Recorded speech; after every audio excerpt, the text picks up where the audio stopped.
dimanche, bonne fête de la Christ roi de l'univers. Aujourd'hui, 20 novembre 2022, nous célébrons le dernier dimanche du temps ordinaire de l'année C.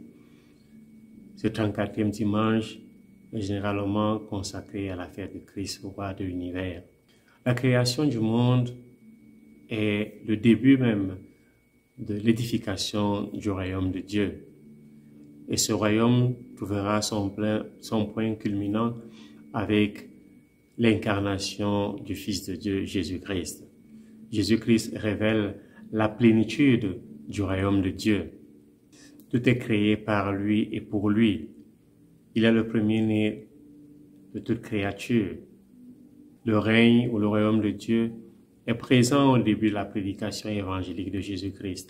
Il est le contenu, la raison d'être de la prédication de Jésus-Christ.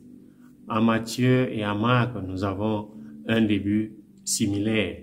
Je vous lis le texte de Marc. Les temps sont accomplis, le règne de Dieu est tout proche.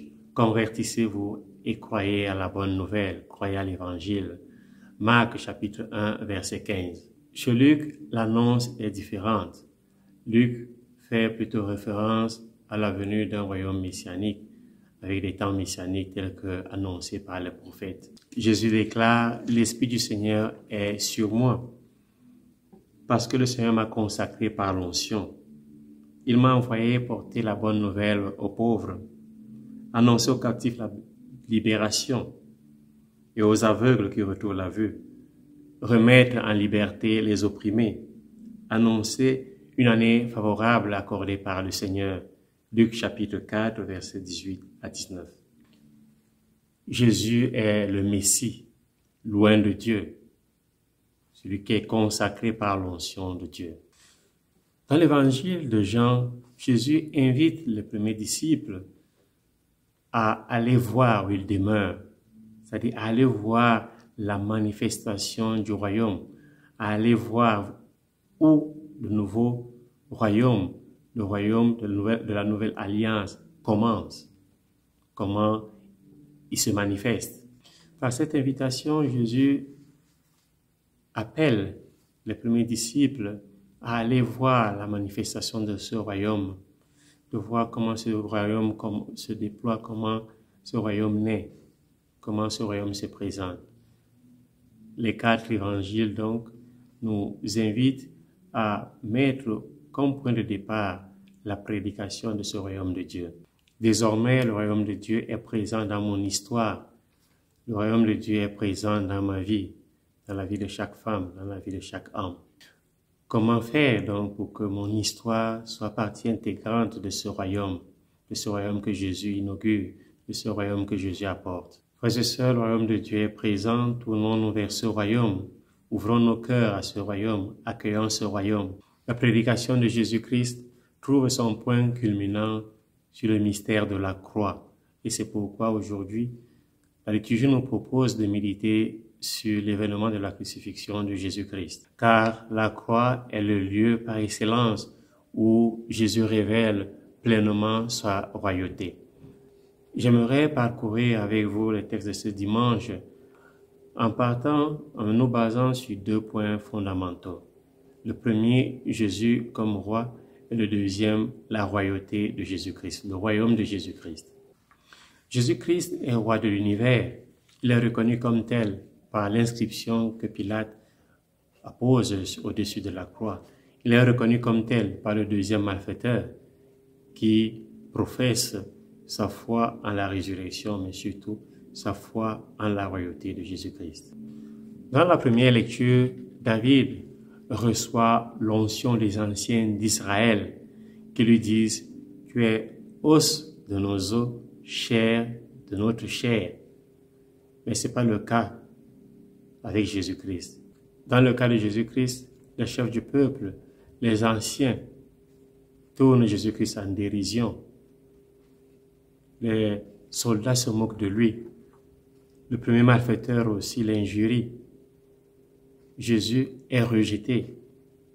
Un peu comme la parabole que nous avons lue mercredi dernier, la parabole que Jésus racontait de cet homme qui était parti dans un pays lointain pour recevoir la royauté. Certains de ses concitoyens n'étaient pas d'accord avec lui, avaient dit « Nous ne voulons pas que cet homme règne sur nous ». Donc, les soldats, les anciens, les chefs du peuple et le premier malfaiteur ne reconnaissent pas la royauté de Jésus-Christ. Mais une autre catégorie de personnes au niveau de la croix reconnaît la catégorie de Jésus-Christ. Deux catégories de personnes reconnaissent la royauté de Jésus-Christ. D'abord, la foule qui est présente, qui participe.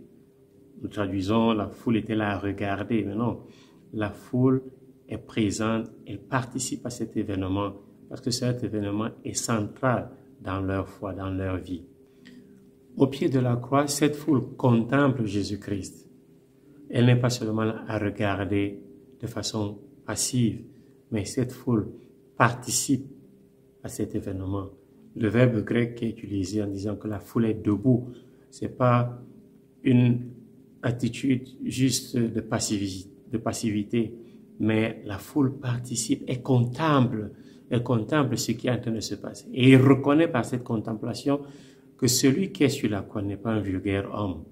Cette croix, c'est le trône de la royauté. Le Fils de Dieu qui est cloué est aussi le roi de l'univers, le roi des Juifs, le roi de toute humanité. La foule participe à cet événement par leur attitude, une attitude ferme, stable, on dirait ancrée au pied de la croix. C'est le verbe utilisé est un verbe fort, mais un verbe qui montre une stabilité. Donc la présence de la foule est une présence de communion, une présence de participation, une présence de contemplation à ce roi qui est en train d'être crucifié. L'attitude de la foule témoigne de l'importance de l'événement. Jésus est sur le trône de la croix et la foule, en contemplant ce trône, reconnaît en Jésus-Christ leur roi. Et de fait, nous allons découvrir dans ce récit de la crucifixion de Jésus-Christ des titres qui font de Jésus-Christ le roi. Il a appelé Sauveur, il a appelé Messie Christ, il a appelé l'élu, et finalement il a appelé roi. Jésus est roi sur la croix. Jésus est roi en se donnant sur la croix. Sa royauté n'est pas comme la royauté du monde, mais c'est à travers le sacrifice de soi qu'il devient roi. Les Juifs avaient demandé à Pilate de changer l'inscription. Et Pilate avait répondu, ce que j'ai écrit, je l'ai écrit. C'est la façon dont nous traduisons souvent les mots de Pilate. Mais en principe, nous devons traduire les mots de Pilate en disant ceci. Ce que j'ai écrit est vrai. Ce que j'ai écrit est véritablement vrai. Ce que j'ai écrit, c'est ce qui est. Donc, les paroles de Pilate, l'inscription de Pilate et les paroles par la suite, la réponse par la suite que Pilate donne aux Juifs, c'est que Jésus est effectivement roi. Pilate reconnaît la royauté de Jésus-Christ. Pilate professe, même si c'est indirectement, professe la royauté de Jésus-Christ. Et le deuxième malfaiteur sur la croix va reconnaître cette royauté lorsqu'il dira oh, « Jésus, souviens-toi de moi quand tu viendras dans ton royaume ». Jésus va réagir à l'intervention du deuxième malfaiteur. Lorsque les anciens, les chefs ont parlé, Jésus n'a pas réagi. Lorsque les soldats ont parlé, Jésus n'a pas réagi. Lorsque le premier malfaiteur a parlé, Jésus n'a pas réagi. Mais Jésus réagit simplement lorsque le deuxième malfaiteur, qui reconnaît son indignité, qui reconnaît sa culpabilité, demande à Jésus d'avoir pitié de lui, de se rappeler de lui dans son royaume. Alors Jésus prend la parole et annonce le salut de cet homme.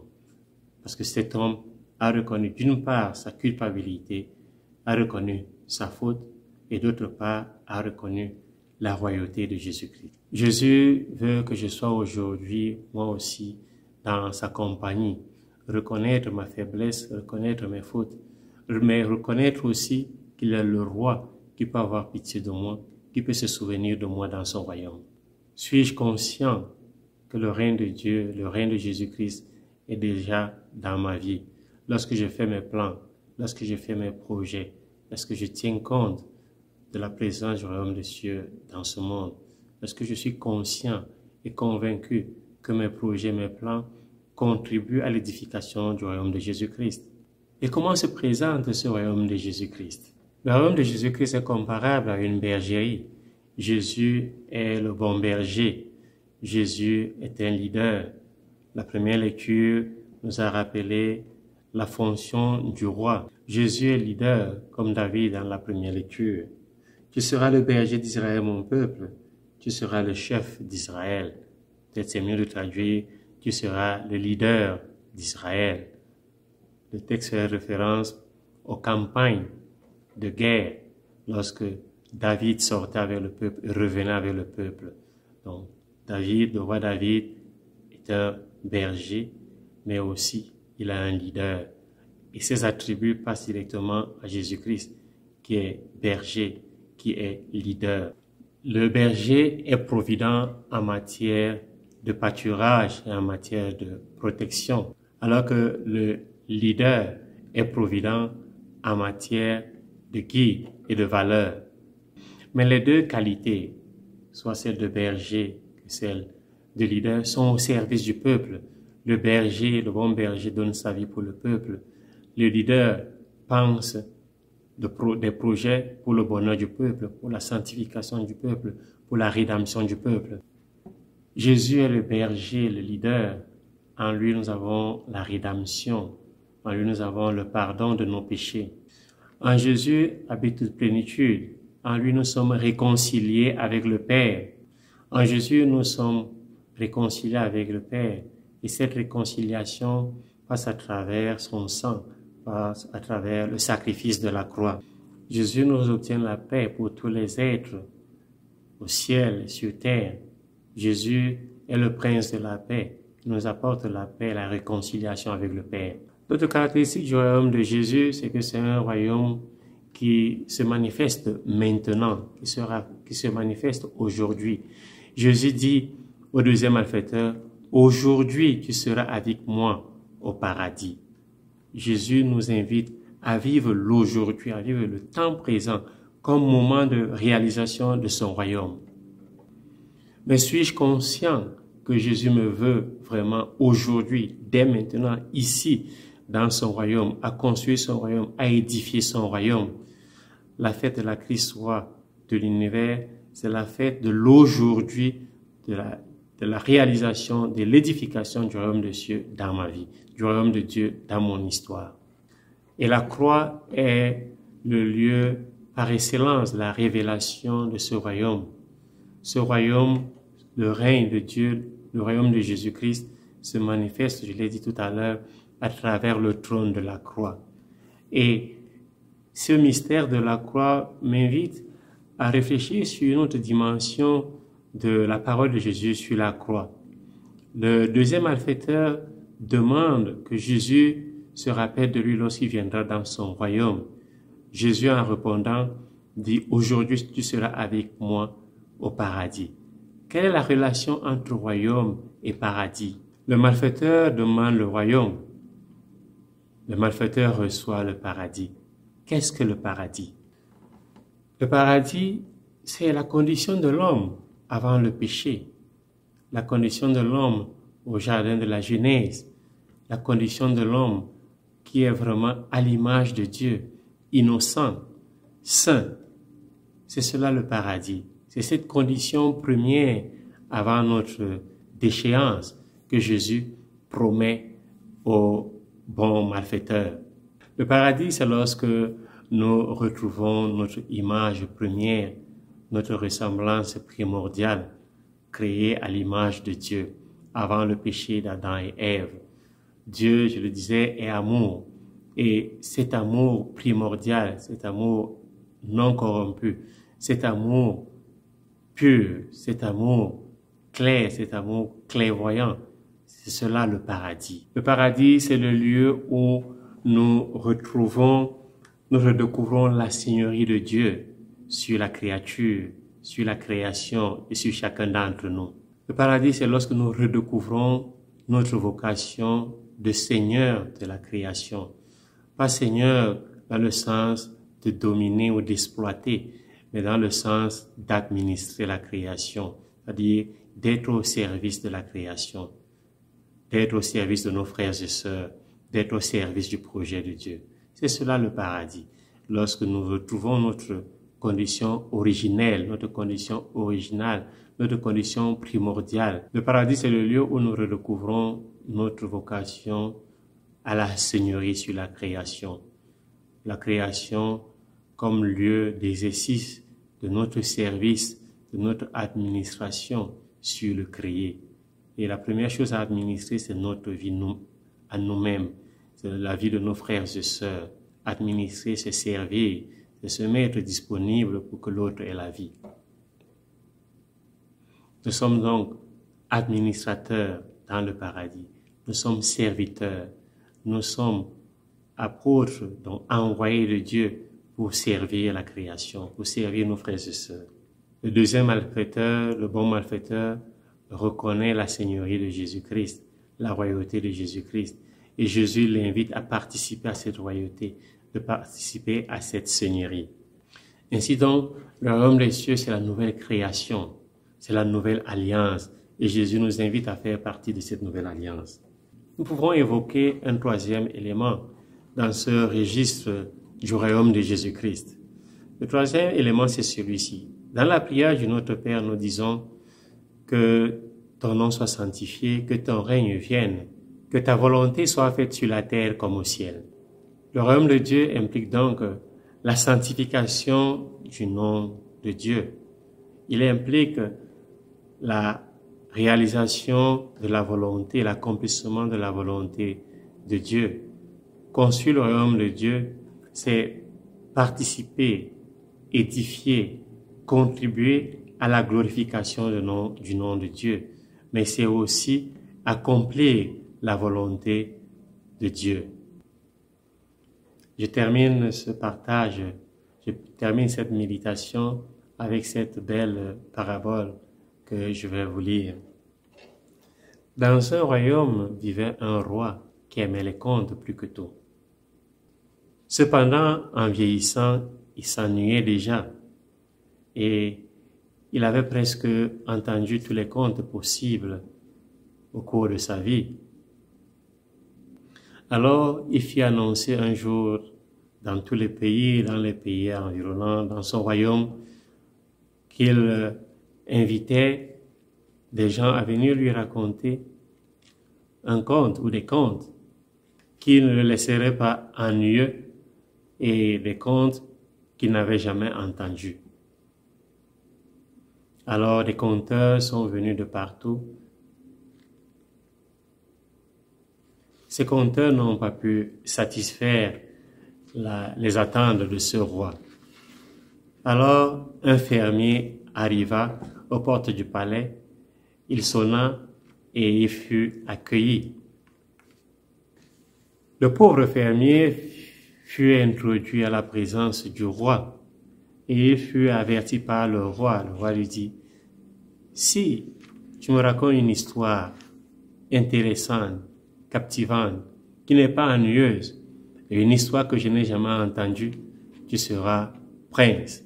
Tu recevras le titre de prince. » Alors, le fermier commença. Alors, le fermier raconta l'histoire d'un homme généreux.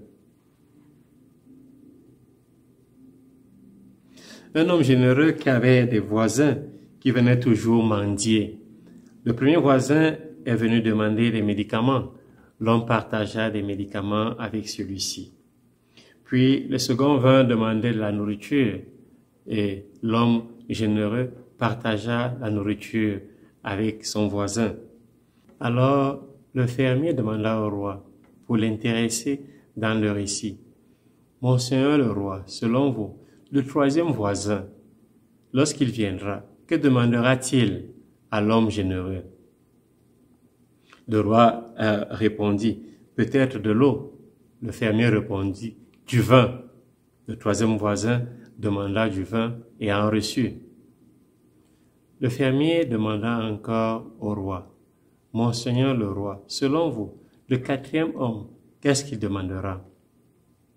Le roi répondit, « Peut-être la maison du monsieur, de l'homme généreux. »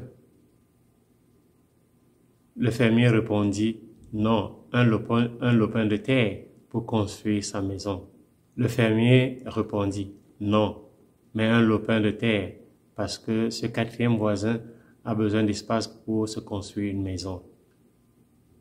Ils continuèrent ainsi, et le roi ne trouvait pas de bonne réponse, et le roi ne s'ennuyait pas, parce qu'il participait au récit. Mais finalement, le fermier demanda encore au roi, « Sire, que pensez-vous? Cet autre voisin, qu'est-ce qu'il demandera à l'homme généreux ?» Après un temps de silence, le roi répondit, « Il demandera sa vie. » Et le fermier répondit, « Exact, mais comment avez-vous fait pour deviner cette réponse ?» Et le roi répondit, « Lorsqu'on a l'habitude de donner, on finit par donner sa propre vie. » Le fermier dit, « Vous avez raison, sire.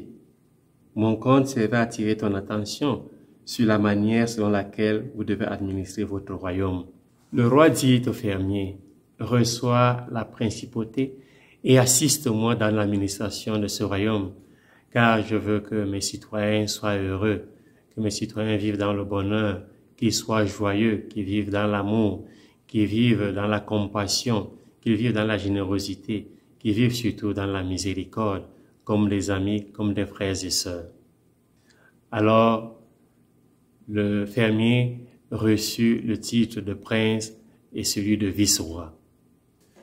Frères et sœurs, cette parabole nous invite à participer au royaume de Dieu en nous donnant nous-mêmes jusqu'à sacrifier notre propre vie comme Jésus-Christ.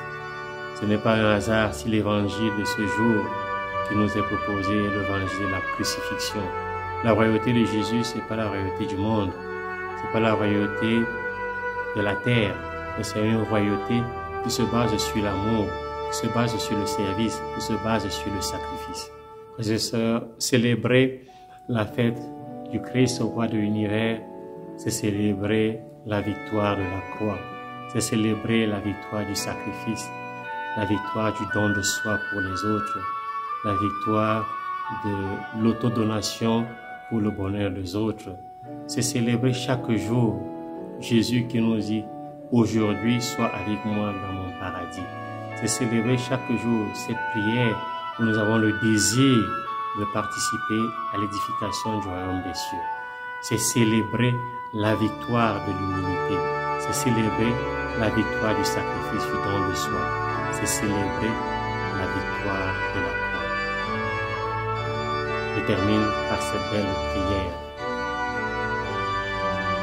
Ô Père, tu nous as appelés à régner avec toi dans la justice et l'amour. Délivre-nous de l'orgueil pour ne pas opprimer les faibles. Délivre-nous du pouvoir des ténèbres et du mal. Mais en étant obéissants à ta volonté et à la parole de ton Fils, nous construirons dans l'humilité un règne de vie et de vérité, règne de grâce et de sainteté, règne de justice, d'amour et de paix. Bon dimanche et que Dieu vous bénisse.